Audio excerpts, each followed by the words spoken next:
शादी की पहली रात मैंने अपने चाचा की बेटी पर अपना घूंघट डालकर अपने कमरे में उसे बिठा दिया और खुद बाहर आ गई। मैं अपने पति पर पहली ही रात इल्ज़ाम लगाकर उससे तलाक लेना चाहती थी। उसे पूरे ख़ानदान में बदनाम कर देना चाहती थी। मेरा पति कमरे में आया तो मेरी चाची की बेटी सारी रात चिल्लाती रही। उसकी आवाज़ें बाहर तक आती रहीं। मैं खुश थी कि सुबह जब दोनों बाहर आएंगे तो किसी को मुंह दिखाने के काबिल नहीं रहेंगे। मगर सुबह जब दोनों बाहर निकले तो मेरी रूह कांप गई, क्योंकि वो दोनों। मेरा नाम प्राची है, मेरी उम्र 22 साल है। आज मेरी भाभी ने मुझसे एक ऐसी बात की थी कि मेरे तन बदन में आग सी लग गई थी। उनकी हिम्मत कैसे हुई थी मुझसे इस तरीके की बात करने की। भाभी ने मुझसे कहा था कि मैं तुम्हें अपनी भाभी बनाना चाहती हूँ। भाभी ने मेरा हाथ थाम लिया और बहुत ही प्यार से कहने लगी, विजय तुम्हें बहुत चाहता है, वो तुम्हें बहुत खुश रखेगा। मेरे भाई में कोई कमी नहीं है, तुम उसके साथ बहुत खुश रहोगी। मेरा भाई तुम्हारे कदमों में जिंदगी की सारी खुशियाँ ढेर कर देगा। मैंने अपना हाथ एक झटके से छुड़ा लिया और बोली, जो भी है मुझे ये रिश्ता नामंजूर है। इसलिए मैं आपको बहुत ही प्यार और सम्मान के साथ समझा रही हूँ कि अब इस रिश्ते की चर्चा मेरे घर वालों के सामने मत करना, नहीं तो मैं आपकी ज़िंदगी नर्क बना दूंगी। इतना कहकर मैं अपने कमरे में आ गई थी। मुझे गुस्सा तो बहुत आया था, मगर अपने भाई का सोचकर मैं भाभी को ज़्यादा बातें नहीं सुना पाई थी। मेरे भाई की शादी को अभी 1.5 साल ही हुआ था। उन्होंने अपनी पसंद से शादी की थी। भाभी का संबंध एक गरीब घराने से था। विजय वैसे तो बहुत अच्छा लड़का था, मगर मैं उसके घर में गुजारा नहीं कर सकती थी। मैं तो शाही ज़िंदगी गुजार रही थी। और दूसरी बात ये कि मैं किसी और लड़के को पसंद करती थी, वो भी मुझे बहुत चाहता था। उसने मुझसे कह दिया था कि मैं बहुत ही जल्द अपना रिश्ता तुम्हारे घर भेजूंगा। खैर, मैंने खुद को रिलैक्स करने की पूरी कोशिश की, क्योंकि मैं जानती थी कि आखिरी फैसला हर सूरत में मेरा ही होना था। मेरी बात के आगे किसी की हिम्मत ही नहीं थी जो अपनी मर्जी चला सकता। मैं अपने घर भर की लाडली थी, हर कोई मेरी बात मानता था। मैं फिर से अपनी पढ़ाई में बिजी हो गई थी। मैंने नैतिक को भी सारी बातें बता दी थीं। वो कहने लगा, मुझे तुम पर पूरा भरोसा है, तुम दुनिया के आगे डट जाओगी, लेकिन मेरा साथ नहीं छोड़ोगी।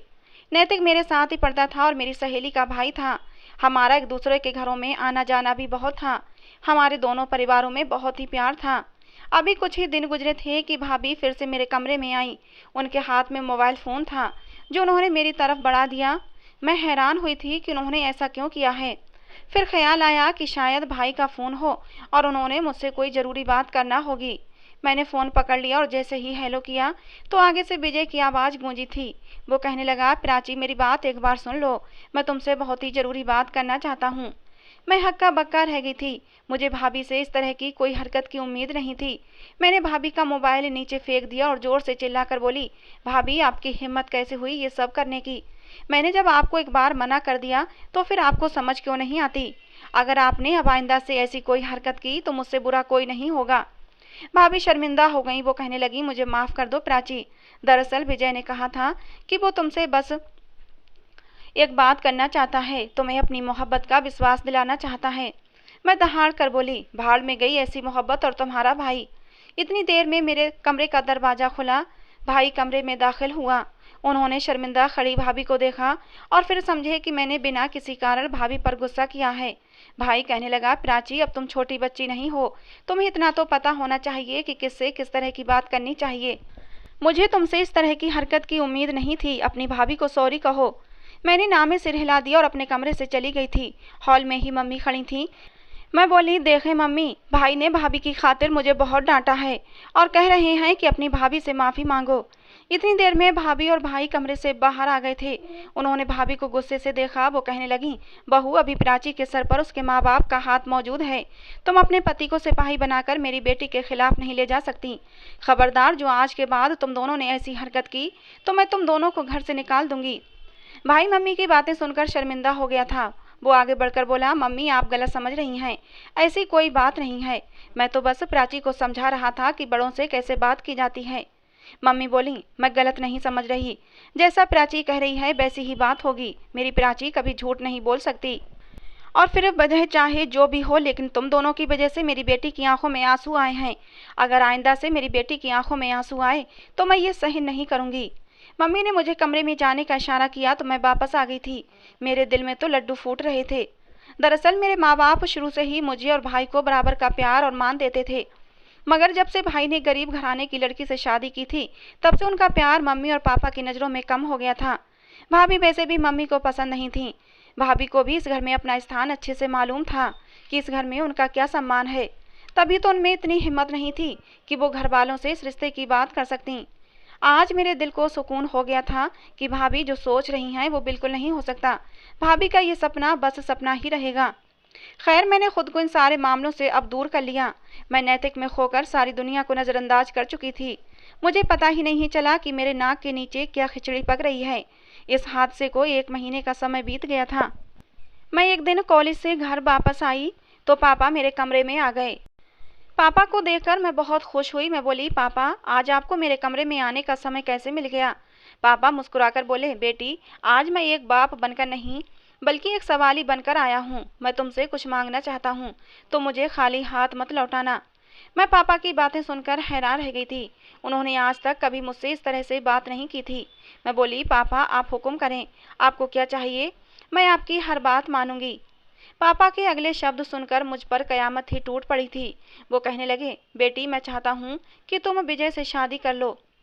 मैं एकदम से चीख पड़ी थी। मैं बोली, पापा आप ये क्या कह रहे हैं? आप जानते हैं कि भाभी के खानदान और हमारे खानदान की हैसियत में जमीन आसमान का अंतर है। पापा बोले, बेटी विजय बहुत काबिल लड़का है। उसने बहुत मेहनत की है। अपनी मेहनत के बलबूते पर बहुत ही अच्छी जॉब तलाश करने में कामयाब हो चुका है। वो तुम्हें बहुत खुश रखेगा। वो बहुत ही संस्कारी बच्चा है, मैंने खुद देखा है। मैंने सिर नामे हिला दिया और बोली, पापा ये सब तो ठीक है, मगर आप मेरे सामने ये सवाल लेकर क्यों आए हैं? क्योंकि मैं तो भाभी को पहले से ही मना कर चुकी थी। मेरी मर्जी होगी तो मैं हाँ कह दूंगी, नहीं तो मैं इनकार ही करूंगी। आप मुझसे इस तरह विनती क्यों कर रहे हैं? पापा बोले, मैं तुम सबकी खुशियाँ चाहता हूँ। मैं विजय को हर तरह से परख कर देख चुका हूँ। वो तुम्हारे लिए हर तरह से एक अच्छा जीवन साथी साबित होगा। मैं बोली, नहीं पापा, मैं आपकी इस बात को नहीं मान सकती। मुझे विजय बिल्कुल भी पसंद नहीं, इसलिए मैं शादी से इनकार करती हूँ। पापा ने मेरी तरफ बहुत ही हैरत से देखा। वो बोले, बेटी तुम इतना बड़ा फैसला इतनी जल्दबाजी में कैसे ले सकती हो? तुम कुछ समय थोड़ा सा सोच विचार करो इस बात पर, फिर फैसला करके मुझे बताना। मैं बोली, पापा भाभी ने आपसे पहले मुझे इस बारे में पूछा था। मैंने बहुत सोच विचार किया है और उन्हें इनकार भी कर दिया था। मुझे लगा था कि भाभी में इतनी तो समझ होगी कि वो इस बात का जिक्र किसी के सामने अब नहीं करेंगी। मगर छोटे घरों के लोगों की यही समस्या होती है, उन्हें बात जल्दी समझ में नहीं आती। अब आप जाकर सख्ती से भाभी से कहिएगा कि जब मेरी बेटी ने इस रिश्ते से पहले ही इनकार कर दिया था, तो फिर मुझे इस मामले में डालने की क्या ज़रूरत थी? मुझे लगा था कि पापा मेरी बात समझ जाएंगे, मेरी बात को सम्मान देंगे, मगर उन्होंने एक बड़ी अजीब सी हरकत कर दी। उन्होंने अपने हाथ मेरे सामने जोड़ दिए। वो बोले, ये देखो मेरे बंधे हुए हाथ, मैं मजबूर हूँ, इसलिए इस रिश्ते के लिए हाँ कह दो। मैं तो ये सब देखकर हैरान रह गई थी। मेरा वो बाप जो सारी जिंदगी सर उठाकर चला करता था, जिसकी एक अलग ही शान और शौकत थी, जिसने कभी किसी के सामने झुकना सीखा ही नहीं था, वो मेरे सामने हाथ जोड़ कर बैठा था। ये देखकर तो मेरा कलेजा कट कर रह गया था। मैं बोली, पापा ये सब क्या कर रहे हैं? मैंने पापा के हाथ थाम लिए। पापा बोले, बेटी अगर तुम कहो तो मैं तुम्हारे कदमों में भी बैठने को तैयार हो जाऊंगा। बोलो मैं क्या करूं कि तुम इस रिश्ते के लिए राजी हो जाओ? मैंने नाम में सिर हिला दिया और एक पल में ही फैसला कर लिया था। मैं बोली, पापा मुझे ये रिश्ता मंजूर है। पापा एकदम से खुश हो गए, मेरा माथा चूम लिया। वो बहुत ज़्यादा खुश नज़र आ रहे थे। उन्होंने मुझे ढेरों आशीर्वाद दिए और फिर उठकर बाहर चले गए थे, जबकि मैं तो पत्थर सी बन गई थी। मुझे कुछ समझ नहीं आ रहा था कि अब से कुछ देर पहले जो हुआ वो सच था या कोई सपना। मैं सकते की हालत में बैठी की बैठी रह गई थी। सारी ज़िंदगी मेरे घर वालों ने हर चीज़ में मेरे फैसले को अहम जाना था। मेरी इच्छाओं के आगे अपनी इच्छाओं को दबा लिया था। सिर्फ मेरी इच्छाओं को पूरा किया गया था। फिर ये कैसे मुमकिन था कि मेरी ज़िंदगी का इतना बड़ा फैसला था और उसी में मेरे फैसले को कोई अहमियत नहीं दी गई थी। न जाने माँ बाप ऐसा व्यवहार क्यों करते हैं। पूरी ज़िंदगी बच्चों की हर खुशी का, हर इच्छा का मान रखते हैं, बच्चों को कोई दुख तकलीफ नहीं आने देते, मगर जब उनकी ज़िंदगी का फैसला होता है तो फिर उन पर ज़बरदस्ती अपना फैसला थोप देते हैं। मुझे अपने पापा से इस बात की बिल्कुल भी उम्मीद नहीं थी। मेरी आंखों से आंसू बहते चले जा रहे थे। ऐसा लगता था कि कोई बंदूक की नोक पर मुझे मेरी उम्र भर की खुशियाँ छीन कर ले जा रहा है। मैंने अपने दिल का गुबार हल्का करने के लिए नैतिक का नंबर मिलाया था। मैं उसकी आवाज़ सुनकर फूट फूट कर रोने लगी थी। वो बहुत परेशान हो गया और बोला, क्या बात है प्राची, तुम इतना क्यों रो रही हो? सब खैर तो है ना?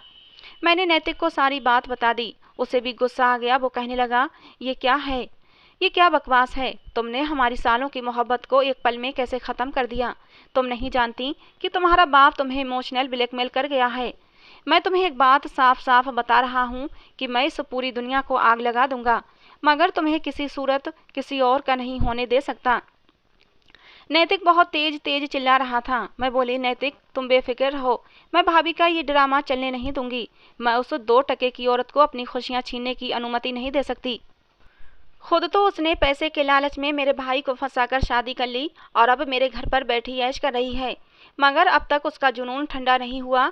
अब वो अपने भाई की शादी एक अमीर लड़की से करवाकर अपने भाई को भी ऐश करवाना चाहती है, लेकिन मैं उसके इरादों में उसको कामयाब नहीं होने दूंगी। मैं गुस्से से पागल हो रही थी। नैतिक ने भी मुझे किसी तरह की कोई तसल्ली नहीं दी थी। उसने भी गुस्से से फ़ोन बंद कर दिया था। मैंने सारी रात अंगारों पर गुजारी थी। सुबह हुई तो मुझे पता चला कि रात को ही पापा ने इस रिश्ते के बारे में सबको बता दिया था। मम्मी भी मुझे इस रिश्ते के लिए राजी नजर आ रही थीं। मुझे समझ नहीं आ रहा था कि मम्मी तो भाभी को पसंद नहीं करती थीं, फिर भला इस रिश्ते के लिए राजी कैसे हो गईं। पापा भाभी से कहने लगे, बेटी तुम अपने घर वालों से बात करो और उनसे कह दो कि परसों ही मंगनी के लिए आ जाएं। मैं बोली, पापा इतनी भी जल्दी किस बात की है। भाभी मुस्कुराकर बोली, जल्दी तुम्हारे पापा को नहीं बल्कि विजय को है। अब उससे और ज़्यादा इंतजार नहीं होता। मुझे भाभी इस समय जहर लग रही थी, मगर मैं कुछ कह नहीं सकती थी क्योंकि मैं मजबूर थी। खैर कुछ ही दिनों में मेरी मंगनी विजय के साथ हो चुकी थी। वो बहुत खुश नजर आ रहा था, मेरे आगे पीछे घूम रहा था। मेरा दिल कर रहा था कि उसका मुंह तोड़ दूं। अब तो विजय हर समय मुझे फ़ोन किया करता था। ये और बात थी कि मैं उसकी कॉल अटेंड नहीं किया करती थी। मैं नैतिक से कांटेक्ट करने की कोशिश करती थी, मगर वो अब भी मुझसे नाराज़ था। मैं बहुत परेशान थी। इन सब बातों से मेरा गुस्सा 7वें आसमान पर पहुंच चुका था और मैं अपना गुस्सा अपनी भाभी पर निकाला करती थी। अब मैंने अपनी भाभी का जीना हराम कर रखा था। बात बेबात उससे लड़ाई करती, भाई के कान भरती। यहाँ तक कि एक दिन तो मेरे कहने पर भाई ने भाभी के मुंह पर 2-3 थप्पड़ भी मार दिए थे। मुझे हैरत हुई जब पापा भाभी की साइड लेने लगे और मुझे डांटने लगे कि तुम अपने भैया और भाभी के बीच झगड़ा क्यों पैदा करवा रही हो। मुझे और भी गुस्सा आया था कि भाभी ने इस घर में आकर इस घर में मेरा जो सम्मान और जो प्यार था वो कम करवा दिया था। मैंने सोच लिया था कि भैया और भाभी को अलग करवा कर ही रहूंगी। अगर भाभी ने मुझसे मेरा प्यार नहीं मिलने दिया तो मैं भी भाभी को उनके प्यार के साथ रहने नहीं दूंगी। मैं अब आए दिन भैया के कानों में ऐसी ऐसी बातें डालती कि भैया के मन में भाभी का प्यार कम होने लगे। आज विजय की कॉल आई तो मैंने अटेंड कर ली। मैं बहुत गुस्से में थी और विजय को खरी खरी सुना देना चाहती थी। वो भी बहुत गुस्से में लग रहा था। कहने लगा, क्या बात है पिराची, तुम मेरा फ़ोन क्यों नहीं उठाती हो। तुम मुझसे मंगनी नहीं करना चाहती थी और मुझे ये भी पता है कि तुम मेरे साथ मंगनी नहीं करना चाहती थीं, और मुझे ये भी पता है कि तुम्हारा रवैया मेरी बहन के साथ अच्छा नहीं है। तुम उसके साथ बहुत बुरा व्यवहार रखती हो। अगर तुम इस रिश्ते को और आगे नहीं ले जाना चाहती तो मुझे साफ साफ बता दो, मैं मंगनी तोड़ दूंगा। मगर मैं ये हरगिज बर्दाश्त नहीं कर सकता कि तुम मेरी बहन के साथ बुरा व्यवहार करो। मैं अपनी खुशियों के आगे अपनी बहन की आंखों में आंसू नहीं देख सकता। मैंने फ़ोन काट दिया और अपने कमरे से बाहर निकल आई। मैं बाहर हॉल में बैठकर फूट फूट कर रोने लगी। भाई ने मुझे रोते देखा तो मेरे पास आ गया और कहने लगा, क्या बात है, तुम क्यों रो रही हो पिराची। मुझे इसी मौके की तो तलाश थी। मैं एकदम से बोली, भाई भाभी मेरे और विजय के बीच अभी से झगड़ा करवाने की कोशिश कर रही हैं। मैं जब इस रिश्ते के लिए राजी नहीं थी तब मैंने भाभी को कुछ बातें सुना दी थीं। भाभी ने उतनी ही छोटी सी बातों को बढ़ा चढ़ाकर विजय को बता दिया है और अब विजय ने मुझसे कहा है कि वो ये मंगनी तोड़ना चाहता है। भाई जब शादी से पहले ये सब हो रहा है तो फिर शादी के बाद क्या होगा। मुझे तो अपना फ्यूचर अंधेरे में नजर आ रहा है। इतनी ही देर में भाभी भी आ गई थीं। वो मुझसे बोली, प्राची कुछ तो शर्म करो, मेरे खिलाफ अपने भाई को भड़काते हुए तुम्हें जरा भी शर्म नहीं आती। इससे तो अच्छा है कि तुम्हारा और विजय का रिश्ता ही ना हुआ होता। मैं तो कहती हूँ अब भी समय है, ये मंगनी टूट ही जानी चाहिए। तुम इस काबिल ही नहीं हो कि मेरे हीरे जैसे भाई की पत्नी बनो। भाभी की बात पर भाई को गुस्सा आ गया और उन्होंने भाभी के मुंह पर थप्पड़ मार दिया। इस थप्पड़ की आवाज़ ने मेरे अंदर तक सुकून उतार दिया था। मेरा दिल एकदम खुशी से उछल पड़ा था। शाम को मैंने नैतिक को मिलने के लिए बुलाया था। मैंने उसे भी सारी बात बता दी। वो भी बहुत खुश हुआ था। खैर अब यही सिलसिला चलता रहा। पापा को लग रहा था कि ये रिश्ता अब और ज़्यादा दिन नहीं खींचना चाहिए, इसलिए उन्होंने शादी का इंतजाम करना शुरू कर दिया। मेरी मर्जी के बगैर शादी की तारीख भी तय हो गई थी। मुझसे मेरी मोहब्बत हमेशा हमेशा के लिए दूर जा रही थी। मैंने ज़िंदगी में कभी हार मानना नहीं सीखा था। फिर अपनी ज़िंदगी के इतने बड़े फैसले के लिए मैं हार कैसे मान सकती थी? ये तो मेरी पूरी ज़िंदगी का सवाल था। मैंने सोच लिया था कि अब आगे मुझे क्या करना है। मैं चुपचाप शादी की तैयारियां देखती रही। मुझे शादी की रात का अब बेसब्री से इंतजार था। सब कुछ तय था। मगर मैं ये सोच सोच कर हैरान होती थी, न जाने पापा को भाभी के भाई में ऐसा क्या नजर आया था जो वो सब कुछ छोड़ छाड़ कर मेरी शादी के पीछे हाथ धोकर पड़ गए थे। मैंने सोच लिया था कि इस मामले की तह तक जरूर जाऊंगी, मगर मुझे समय ही नहीं मिला और मेरी शादी की तारीख भी आ गई। मेहंदी वाली रात मेरी चाचा की बेटी भी आई थी। वो मुझसे भी ज़्यादा खूबसूरत थी, मगर मेरे चाचा के हालात बहुत ख़राब थे। गरीबी की वजह से उनके घर 2 समय का खाना भी मुश्किल से पूरा हो पाता था। मेरे पापा मेरे चाचा की मदद करते रहते थे, तब उनके घर के खर्चे चल रहे थे। मैंने सोचा कि उसे लालच देकर अपना काम करवा लेती हूँ। मैंने उसे अपने पास बुलाया। मैं बोली, सुमन, तुम्हारी ज़िंदगी की सबसे बड़ी इच्छा क्या है? कोई तो सपना होगा जो तुमने अपने लिए देखा होगा। मेरी बात सुनकर सुमन हैरान हुई और बोली, प्राची, मेरी सबसे बड़ी इच्छा तो यही है कि मेरे पास भी तुम्हारी तरह बहुत सारा पैसा हो, मेरी शादी किसी बहुत ही अच्छी जगह पर हो। मैंने आज तक हर चीज़ के लिए तरस तरस कर समय काटा है। मैं चाहती हूँ कि अब मुझे छोटी छोटी चीज़ों के लिए, छोटी छोटी खुशियों के लिए तरसना ना पड़े। सुमन की बात सुनकर मैं मुस्कुराई थी। मेरा अंदाजा बिल्कुल ठीक निकला था। मैंने अपनी कलाई से सोने के भारी कंगन उतार कर उसकी तरफ बढ़ा दिए। वो हैरत से उन कंगनों को देख रही थी। बोली, मैं ये नहीं ले सकती, ये तो बहुत महंगे हैं। लेकिन मैंने ज़बरदस्ती वो कंगन उसके हाथों में पहना दिए। मैंने कहा, इन कंगनों की कीमत कम से कम 2 लाख तो होगी। ये मेरी तरफ से तुम्हें एक छोटा सा गिफ्ट है। वो मुझे फटी फटी आंखों से देखे जा रही थी। खुशी उसके अंग अंग से फूट रही थी। मैं बोली, अभी तो मैं तुम्हें और भी बहुत कुछ दूंगी, तुम्हारी सारी इच्छाओं को पूरा कर दूंगी। बस तुम्हें मेरा एक छोटा सा काम करना होगा। वो बोली, कैसा काम प्राची? मैंने अपना सारा प्लान उसे बता दिया था। वो चुटकी बजाकर बोली, ये तो मेरे लिए बहुत ही आसान काम है। मैंने उसे और बहुत से पैसे और सोने के जेवरात देने का लालच दिया था। अब मैं खुश थी। मैंने मेहंदी का फंक्शन भी भरपूर तरीके से एंजॉय किया था। फिर आखिरकार मेरी बारात का दिन भी आ गया। विदाई के समय मैंने नैतिक को मैसेज कर दिया था कि तुम इसी समय गाड़ी में बैठकर मेरी ससुराल आ जाओ, वहाँ बहुत बड़ा तमाशा लगने वाला है। उसके बाद मैं हमेशा हमेशा के लिए तुम्हारी हो जाऊंगी। फिर मैं विदा होकर अपनी ससुराल पहुंच गई। मैं ये देखकर हैरान रह गई थी कि भाभी का घर बहुत ही खूबसूरत बन चुका था। पापा ठीक ही कह रहे थे कि विजय ने बहुत पैसा कमाया है। मुझे विजय के कमरे में बिठा दिया गया था। थोड़ी ही देर गुजरी थी कि सुमन भी वहीं पर आ गई। वो कहने लगी, प्राची, अब मुझे क्या करना है? मैं बोली कि तुम विजय पर इल्ज़ाम लगा दो कि उसने तुम्हारे साथ ज़बरदस्ती करने की कोशिश की है। वो मेरी बात मान गई। मैं बहाने से सबसे नज़र बचाकर कमरे से निकल गई। थोड़ी देर के बाद विजय अपने कमरे में चला गया। सुमन तो पहले से ही वहीं पर मौजूद थी। कुछ ही देर गुजरी थी कि कमरे से सुमन की चीखने की आवाज़ें आने लगी थीं। वो बचाओ बचाओ कहकर चिल्ला रही थी। सारे मेहमान विजय के कमरे के बाहर खड़े थे। बहुत बड़ा तमाशा लग चुका था। इतनी देर में सुमन कमरे से भागती हुई बाहर निकल आई थी। वो फूट फूट कर रो रही थी। वो चिल्लाते हुए बोली, विजय ने मेरे साथ बदतमीजी करने की कोशिश की है, जबकि मैं विजय से कहती रही कि आपकी पत्नी मैं नहीं हूँ, आपकी पत्नी तो अभी किसी काम से बाहर गई है, थोड़ी देर में आ जाएगी। सब मेहमान हैरान हो रहे थे। मैं गुस्से से आगे बढ़ी और बोली, विजय, तुम किस कदर घटिया इंसान हो। कमरे में मुझे घुटन हो रही थी, इसलिए मैं थोड़ी देर के लिए बाहर लॉन में चली गई थी। लेकिन तुम तो मेरी कजिन के साथ, मुझे तुम जैसे घटिया इंसान के साथ नहीं रहना। मुझे तलाक दो।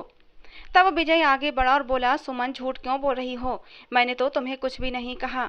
तुम खुद ही मुझे देखकर चिल्लाने लग गई थीं। सबको सच बताओ, वरना बात पुलिस तक चली जाएगी।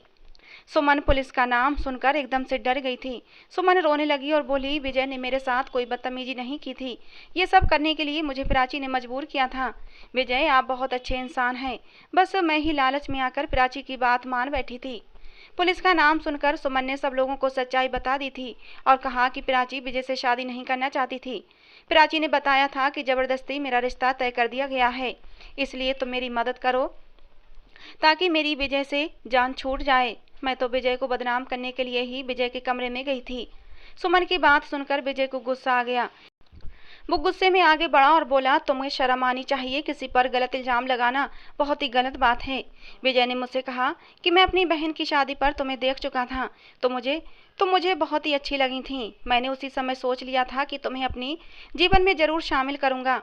मैंने अपनी बहन के जरिए तुम्हें शादी के लिए राज़ी करने की कोशिश की, मगर तुम राजी नहीं हुई। फिर मुझे पता चला कि तुम्हारे पापा तुम्हारे लिए रिश्ता ढूंढ रहे हैं, क्योंकि उन्हें पता चल गया था कि तुम नैतिक नाम के लड़के से मोहब्बत करती हो, और नैतिक एक नंबर का आवारा और लालची लड़का है। उसकी नज़र सिर्फ तुम्हारी दौलत पर थी, इसलिए वो तुम्हारी शादी उसके साथ नहीं करवाना चाहते थे।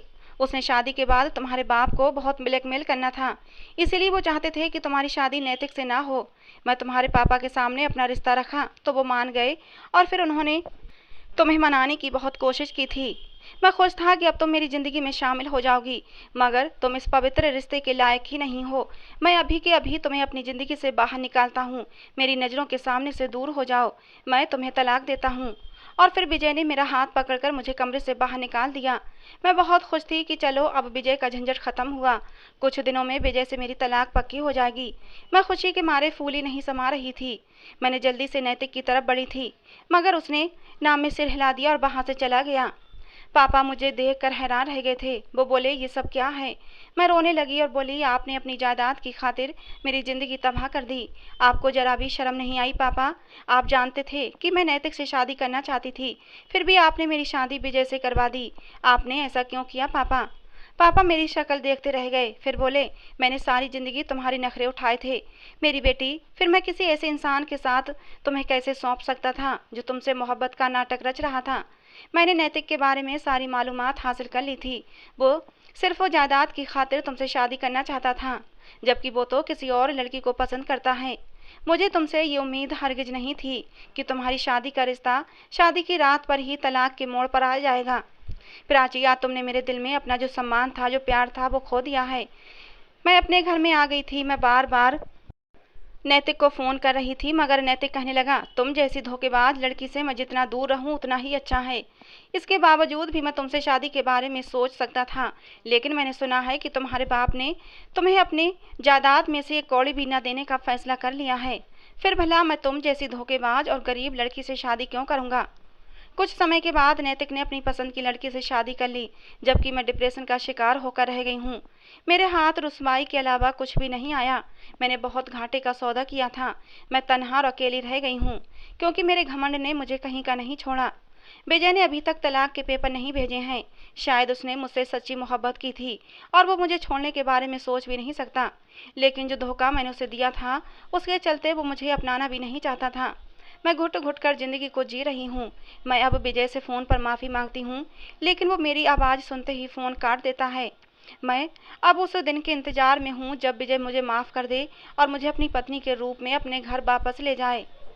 दोस्तों, मेरे लिए भगवान से प्रार्थना करना कि विजय का दिल मेरी तरफ से साफ़ हो जाए और वो मुझे माफ़ कर दे। कमेंट सेक्शन में बताएं, क्या मैं माफ़ी के लायक हूँ या नहीं? क्या मुझे अपनी ज़िंदगी ऐसे ही विजय के बगैर गुजार देनी चाहिए, या फिर विजय को मुझे माफ़ कर देना चाहिए? अपनी राय ज़रूर देना। तो दोस्तों, आज की हमारी ये कहानी आपको कैसी लगी ज़रूर बताना। कहानी को लेकर अपनी राय ज़रूर दिया करें दोस्तों, जिससे कि हमें पता चले आपको हमारी कहानी पसंद आती है या नहीं। रोज़ एक नई कहानी सुनने के लिए हमारे चैनल को सब्सक्राइब करें। कहानी को अंत तक पूरा सुनने के लिए आप लोगों का बहुत बहुत धन्यवाद दोस्तों। मिलते हैं अगली किसी नई कहानी के साथ।